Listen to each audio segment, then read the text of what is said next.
Welcome back to God's Autobiography. My name would be Stephen French, and I might actually share this one. So I'm going to explain a little bit about what this channel is, instead of having to go back to watch the terrible first video that I made on it. This is God's Autobiography, and again, I am Stephen French. Fuck. All this is my photo album. It is just left in my front yard for anyone to see, but it's not. It's somewhat camouflaged. Like, there's no reason to see this channel. It's not advertised. It's not shared, albeit this video might be. It is just my story, my chapter in what I'm calling God's autobiography, what is the human, or maybe more so just the life experience, and I get to write my chapter, and so do you. And in this channel, this is my chapter, this is my photo album, something for me later on to come back to and look at. But it's an extrapolation of my thoughts in my current nows. And I've been thinking a lot about some particular things that I think might be important. They might just be important for me to think about, but they might be really practically important. So I don't know, I want to express some of these ideas and some of these feelings that I'm having. And it roots back a few years. I've been kind of I started off running away from a broken heart, and that I found a way to quickly get over that. But the runaway was part of the journey that I thrived. I hadn't been moving as much as I did when I was a kid, and even though I kind of found my cure for my problem, at least the problem that I had already, I'm still running away, and it's a different motivation. This time I feel like I might be running to something, but I'm not sure. I'm sorry, this is a little bit convoluted. But what I've been thinking about a lot in these last 3 years is psychology, sociology, philosophy, psychedelics, thought, just life, why, and all of the other questions we have. And recently I've been reading a lot about Alfred Korzybski's work. I think that name is pronounced that way. I don't know, he died in 1950, and he had a lot to say about the idea of general semantics, but that's not as much about what I'm concerned with right now. It's just something he's a little more known for. But I've put together a couple different thoughts from a couple different places, and they seem to be overlapping in a really neat way. So we're 2 minutes in, please stick with me. Korzybski was trying to ask and answer 3 questions. I don't think I need to go through all 3 of them right now, but the first one was, what are the core differences between plant, animal, and man?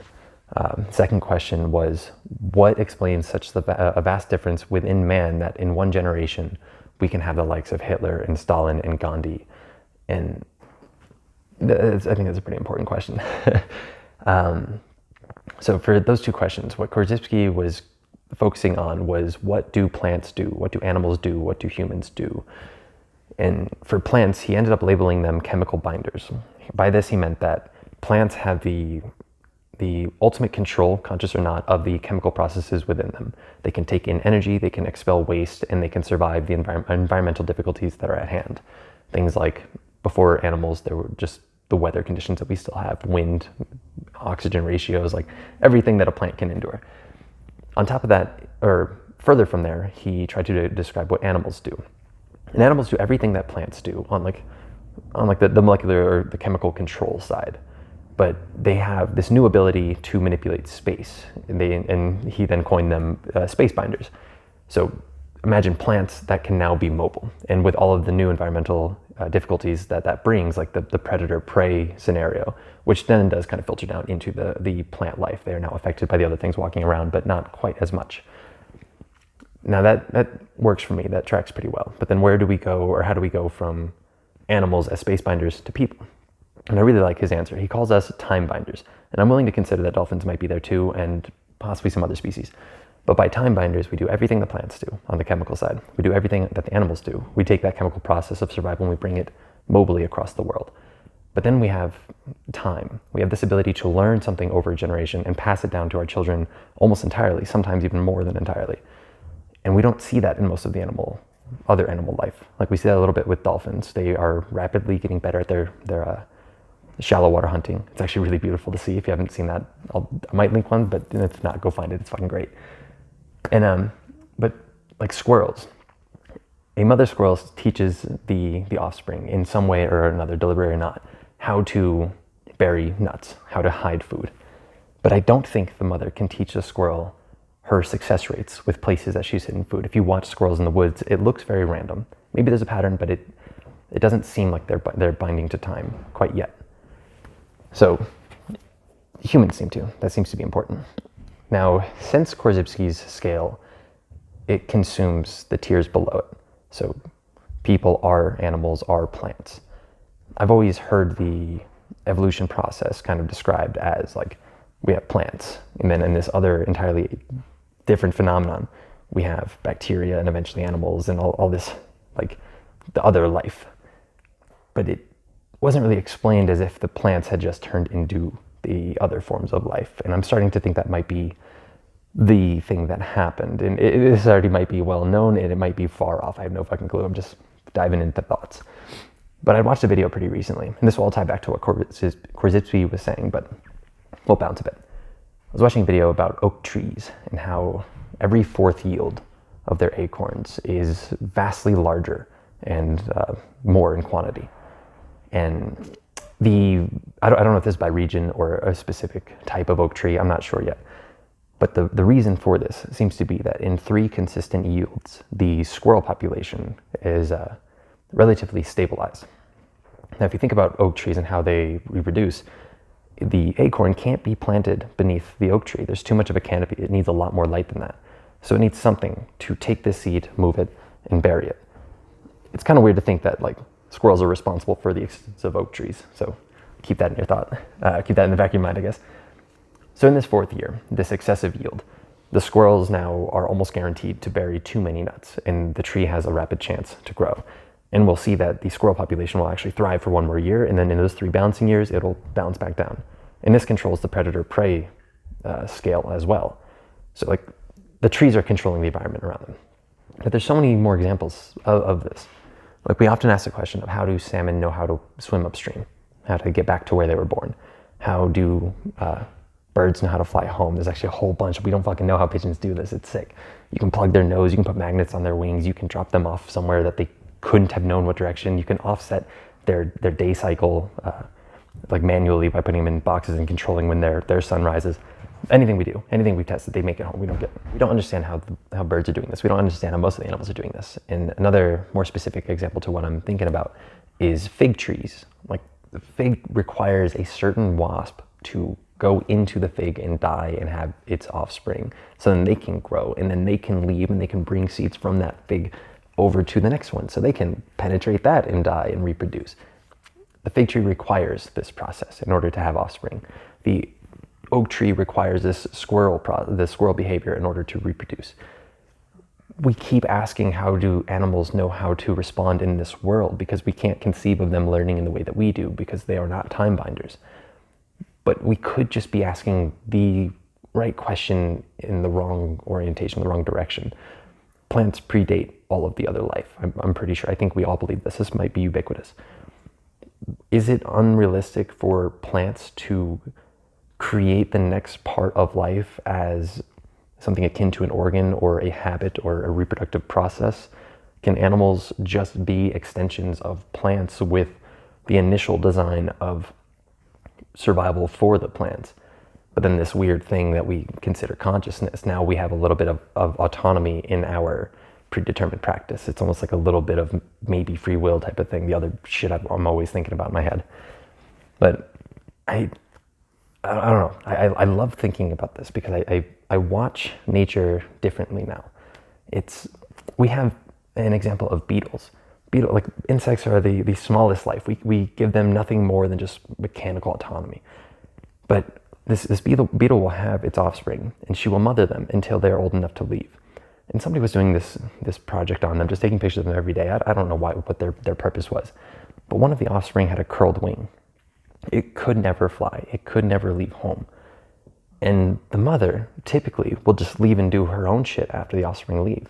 But she never left this beetle for the entirety of the remainder of her life. And I think she nourished it. She cared about it. She was motherly towards it. And this could just be more mechanical process. This could just be me projecting emotion onto something because I'm evolutionarily and habitually pre-programmed to identify my own existence in other things. I can see an outlet and find an expression on it. Like it could all just be shit that I'm looking too much into. But that could be maternity. Like that could be motherly love. Even in the scale of insects, it's fucked. There's life absolutely everywhere, all around us. Sit in the grass for a minute and you're going to see something damn near microscopic crawling around, little translucent baby bugs. It's life. Life implies death, which I think means it implies love. It somehow fucked up while recording this part and it didn't catch the audio, so I'm going to try to go over it again and not miss anything. I believe the last thing that I had said before this failure was about the Beatles, the maternal instinct, and how I believe that is love, even on the insect scale. And what I wanted to go back to Korzybski's questions and introduce the third question. So the first question he answered with the chemical space and time binding. The second question is more to deal with his actual theories on general semantics, something I'm not really going to get into yet because I don't totally understand, but I want to. It's the vague summation or summary that I got from it was that he believes the main difference to be in our ability to project implications or meanings onto something as simple as a sound. The recognition that words do not contain meaning, not inherently, but we give them to it. And the idea of synonyms in that a single word, a single sound, we can interpret so many different ways. We can add our own rhetoric to it. They can almost mean exact opposites depending on how we're saying it, how we've heard it, and how we've been developing this process of language. And he thinks it's somewhere in there, somewhere in that part of the brain that allows us to have Gandhi and Hitler. And I think he's onto something with that. But his third question, which I think is to have an answer for a better understanding of the first two is required. But his third question was, how can we use this information? How can we use the understanding of these differences among humans to continue progressing in the ways that we have that are beneficial and to limit the things that we know are archaic or lead us more towards chaos? And part of what his conclusion was, that heavy focus on language, I think is right. I think we can have a lot of calm and utility under the idea that words don't contain any magic. It is only the context and the intention and the parties at hand that are relevant. These little sounds that we make under our finite tongue, lung, throat mechanism, they're just the tool we have. And Korzybski, he breaks down the extrapolation of understanding of consciousness in a way that when I try to explain to you my phone, I can't relay my actual phone to you. There is a real phone in space, and I can only observe it through my eyes, my skin, my ears. And from there, from that limited observation, I can cognitively put an intention or an emotion or a thought or a construct to a phone in my head. And then from that, again, abstracted, reduced resolution of what the phone really is, I now have this finite language in which I can try to express it to you. And then you have that same reverse process. So that anything we do, we're so extrapolated from reality. We don't live in reality. We experience it, and then we kind of create our own thing around that. It's kind of weird, kind of a little bit esoteric. So we'll skim past that. That's the language side more so of Korzybski. What I think is more important is his discoveries on the first question. If we can think of animals as our ancestors in a way that we already have been through evolution, and then we can think of plants as a further set of ancestors. If we can learn to appreciate the life of a tree to the degree of believing that it deserves its chance to be there, and believing that maybe it has some emotional connection to the world around it, trees will give their nutrients to the small plants under their canopies when there's not enough sunlight. They'll sacrifice for no fucking reason. It's beautiful, and I think it's real. But if we can see that compassion in plants, how the fuck can we hurt another person? We're not going to achieve this. We'll never be an altruistic, no harm society. That's not a goal, but it is a projected place that we want to be. So we can strive for it, even though we'll never be there. That's okay. The pursuit of getting to perfect makes us as good as we can be. And I think it starts with appreciation. And that's why I think psychedelics mean so much to this topic, because it all overlaps. But all right, hopefully the mic didn't fuck up. I don't remember what I said last time that I might have missed this time. But too many buts. Yeah, general semantics, love, life, all of this shit, we need to talk about it more because one, it's a healthy distraction from the shit that's going on. The problems in the world right now that we can read about and we can watch about on the news that we can't do fucking anything about, as if you're a pawn in this system as I am. Some things we can. Some things just discussing, and most things just discussing is our only option. But sometimes thinking about something that makes us happy is better. I feel like my purpose on earth, I'm learning it as I go, but it feels like I have an opportunity to remind people around me that now is a pretty damn good time to be happy. That anything you're going through, someone right now is going through worse, and they are happier than you. I don't know how, I can't prove it, but I imagine it's real. And even if it's not real right now, somebody in human history has had it worse than any of us, and they were happy. There's something, there's a reason, there's a way to find it. And that's my pursuit. But yeah, I'm gonna go back to the outro because I fucked this all up. So if you're watching, thank you so much. I don't know, this isn't even touching the psychedelic side, which I think helps bring all of this together. But it's just been on my mind so much. I want to share this one. I want to engage in discussions on this one.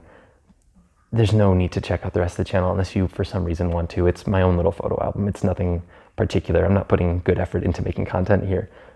I'm just sharing my thoughts in hopes that they start something, or in preparation for dementia, so I still have my things. I don't know. This is God's autobiography. Whatever it means to you could be different than it means to me. But this topic, I think, is important. And I think it's fun regardless. So if you like thinking about it, think about it with me. Thank you so much. Peace.